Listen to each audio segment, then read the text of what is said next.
వేణుస్వామి ప్రముఖ జ్యోతిష్కుడు. ఈయన విషయం తెలిసిందే.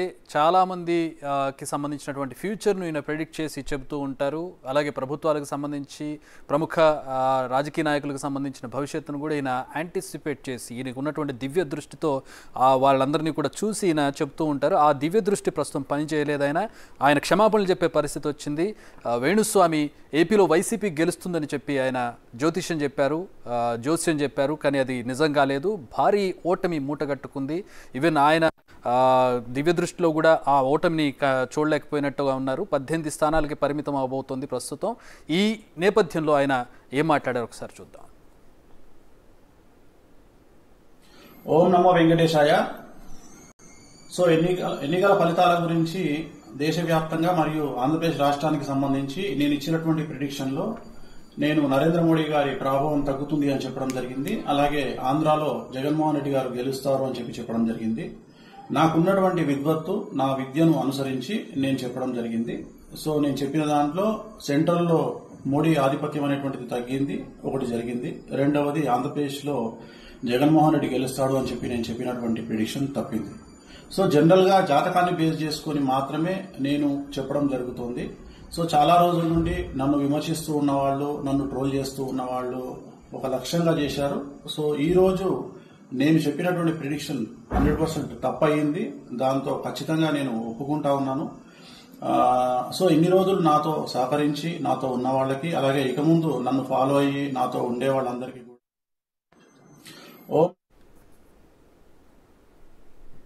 సో అది వేణుస్వామి తన జ్యోతిష్యం తప్పైందని చెప్పి ఆయన క్షమాపణలు చెప్పేటటువంటి పరిస్థితి వచ్చింది. ఇలాంటి సందర్భాలు అనేకం ఉన్నాయి. కానీ ఇప్పుడే ఆయన ఎందుకు క్షమాపణ చెప్పారు? ఈ స్థాయిలో ఓటమి చూసిన తర్వాత, ఈ స్థాయి టీడీపీ గెలుపు చూసిన తర్వాత వేణుస్వామిని టార్గెట్ చేసే అవకాశం ఉందని ఆయన భావించారా? భయపడ్డారా?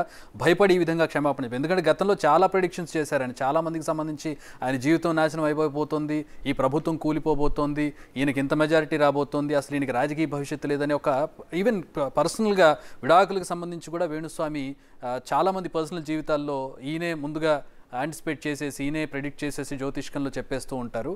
సో దానికి సంబంధించి ఇప్పుడు టీడీపీకి సంబంధించి వైసీపీకి సంబంధించినటువంటి ఈ పోరాటంలో ప్రస్తుతం ఆయన వైసీపీ ప్రభుత్వాన్ని మళ్ళీ ఏర్పాటు చేస్తుందని, వైసీపీ గెలుస్తుందని, జగన్మోహన్ రెడ్డి మళ్ళీ ముఖ్యమంత్రి అవుతారని ఆయన ప్రెడిక్ట్ చేసి చెప్పారు. కానీ ఆయన ప్రెడిక్షన్ నిజం కాలేదు. దానికి ఆయన క్షమాపణ చెబుతున్నారు. సాధారణంగా జ్యోతిష్కులు ఈ విధంగా క్షమాపణ చెప్పడం అనేది ఉండదు. ఎందుకంటే వాళ్ళకున్నటువంటి శక్తి సామర్థ్యాల మేరకు, వాళ్ళకున్నటువంటి నమ్మకాల మేరకు అవి చెబుతూ ఉంటారు. ఒక్కోసారి అవుతుంది, ఒక్కొక్కసారి కానటువంటి పరిస్థితి. గతంలో ఎన్నడూ లేనట్టు విధంగా వేణుస్వామి ప్రస్తుతం క్షమాపణ చెప్పి నా ప్రెడిక్షన్ తప్పైందని చెప్పి ఆయన ఒప్పుకుంటూ ఉన్నారు.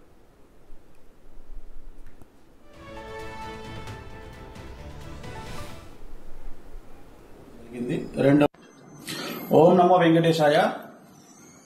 సో ఎన్నికల ఫలితాల గురించి దేశవ్యాప్తంగా మరియు ఆంధ్రప్రదేశ్ రాష్ట్రానికి సంబంధించి నేను ఇచ్చినటువంటి ప్రిడిక్షన్ లో నేను నరేంద్ర మోడీ గారి ప్రభావం తగ్గుతుంది అని చెప్పడం జరిగింది. అలాగే ఆంధ్రాలో జగన్మోహన్ రెడ్డి గారు గెలుస్తారు అని చెప్పడం జరిగింది. నాకున్నటువంటి విద్వత్తు, నా విద్యను అనుసరించి నేను చెప్పడం జరిగింది. సో నేను చెప్పిన దాంట్లో సెంట్రల్లో మోడీ ఆధిపత్యం అనేటువంటిది తగ్గింది, ఒకటి జరిగింది. రెండవది ఆంధ్రప్రదేశ్ లో జగన్మోహన్ రెడ్డి గెలుస్తాడు అని చెప్పి నేను చెప్పినటువంటి ప్రిడిక్షన్ తప్పింది. సో జనరల్ గా జాతకాన్ని బేస్ చేసుకుని మాత్రమే నేను చెప్పడం జరుగుతోంది. సో చాలా రోజుల నుండి నన్ను విమర్శిస్తూ ఉన్నవాళ్ళు, నన్ను ట్రోల్ చేస్తూ ఉన్నవాళ్ళు ఒక లక్ష్యంగా చేశారు. సో ఈ రోజు నేను చెప్పినటువంటి ప్రిడిక్షన్ 100% తప్పయింది. దాంతో ఖచ్చితంగా నేను ఒప్పుకుంటా ఉన్నాను. సో ఇన్ని రోజులు నాతో సహకరించి నాతో ఉన్న వాళ్ళకి, అలాగే ఇక ముందు నన్ను ఫాలో అయ్యి నాతో ఉండే వాళ్ళందరికీ కూడా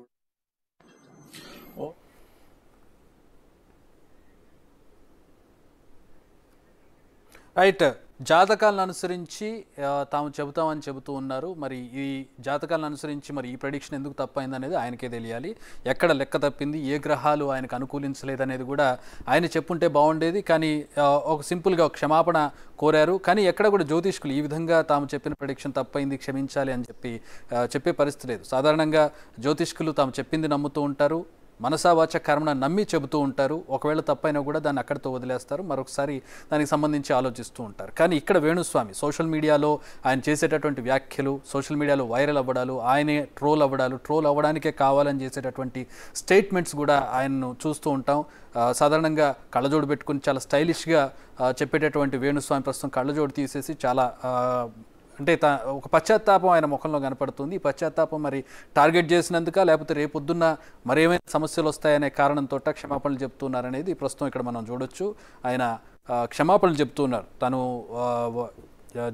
జగన్మోహన్ రెడ్డి మళ్ళీ ముఖ్యమంత్రి అవుతారని, వైసీపీ మళ్ళీ ప్రభుత్వాన్ని ఏర్పాటు చేస్తుందని చెప్పాను. అలాగే బీజేపీ ప్రాభవం తగ్గుతుంది, మోడీ చరిష్మా తగ్గుతుందని చెప్పాను. అది నిజమైంది, కానీ ఇది మాత్రం తప్పైంది, దాన్ని నేను ఒప్పుకుంటున్నాను, క్షమించాలి అంటూ ఆయన చేసినటువంటి ఒక వీడియోని మనం చూస్తూ ఉన్నాం. ఈ మధ్యకాలంలో వేణుస్వామి చాలా సోషల్ మీడియాలో చాలా వైరల్ అవుతున్నటువంటి విషయం తెలిసింది. ఎందుకంటే ఎందుకు వైరల్ అయ్యారనేది కూడా ఇక్కడ గమనించాలి. ఎందుకంటే ఆయన అందరి పర్సనల్ లైఫ్కి సంబంధించి ఆయన వ్యాఖ్యలు చేస్తూ ఉంటారు. వ్యాఖ్యలు అయితే పర్వాలేదు, కానీ ప్రెడిక్షన్స్ చేస్తూ ఉంటారు. వీళ్ళ కాపురం విడిపోతారు, వీళ్ళకి డివోర్స్ అయిపోతాయి, లేదంటే పలానా ఆయన కెరీర్ ఇంతటితో ముగిసిపోతుంది, లేదంటే పలానా ఆయన ప్రభుత్వం పడిపోతుంది, పలానా పార్టీ గెలవదు, ఈ విధమైనటువంటి సంచలనాలకు తెరదీస్తూ ఉంటారు. ఆయన ఎప్పటి నుంచో కూడా సినిమా ఇండస్ట్రీలో ఉన్నటువంటి పరిస్థితి, చాలామందికి పూజలు చేస్తూ ఉంటారు పర్సనల్గా ఆయన. సో పర్సనల్గా రిలేషన్షిప్స్ ఉంటూ ఉంటాయి ఆయనకి. సో ఈ నేపథ్యంలో ఆయన చేసేటటువంటి వ్యాఖ్యలు ప్రాధాన్యత సంతరించుకుంటూ ఉంటాయి. ఇదే వరుసలో ఆయన వైసీపీకి సంబంధించి జగన్మోహన్ రెడ్డిని కూడా కలిశారు. ఆ విజువల్స్ కూడా సోషల్ మీడియాలో వైరల్ అయ్యాయి. మరి ఆయనకి ఏం చెప్పారు, ఆయన ఏం నమ్మారు, ప్రస్తుతం ఈ రిజల్ట్ ఎందుకు వచ్చింది అనేది కూడా ఆయన చెప్పుంటే బాగుండేది, కానీ సింపుల్గా సారీ చెప్పి ఊరుకున్నారు. రైట్, మా అసోసియేట్ ఎడిటర్ జాయిన్ అవుతూ ఉన్నారు, ప్రస్తుతం నగేష్ జాయిన్ అవుతున్నారు న్యూస్ రూమ్ నుంచి. నగేష్, వేణుస్వామి చేసినటువంటి వ్యాఖ్యలు అంటే ఇదేం కొత్త కాదు. ఆయన చాలామంది మీద చాలా వ్యాఖ్యలు చేస్తూ ఉంటారు, చాలా తప్పులు అవుతూ ఉంటాయి. కొన్ని మేబీ ఒక 10 చెప్తే ఒక 3-4 కరెక్ట్ అవుతూ ఉంటాయి. కానీ ఇప్పుడే ఎందుకు ఆయన సారీ చెప్పారు? ఏమన్నా భయం పట్టుకుందా ఆయనకి? ఖచ్చితంగా సారీ చెప్పాల్సిన సమయం అయితే ఖచ్చితంగా ఆసన్నమైందని చెప్పవచ్చు. ఎందుకంటే ఈ మధ్య కాలంలో వేణుస్వామి జాతకాలు అనేది రివర్స్ యాంగిల్లో వస్తున్నాయి. ఎందుకంటే మొన్న తెలంగాణలో ఎన్నికలు జరిగాయి. అప్పుడు కూడా కేసీఆర్ ముఖ్యమంత్రి అవుతాడు, కేసీఆర్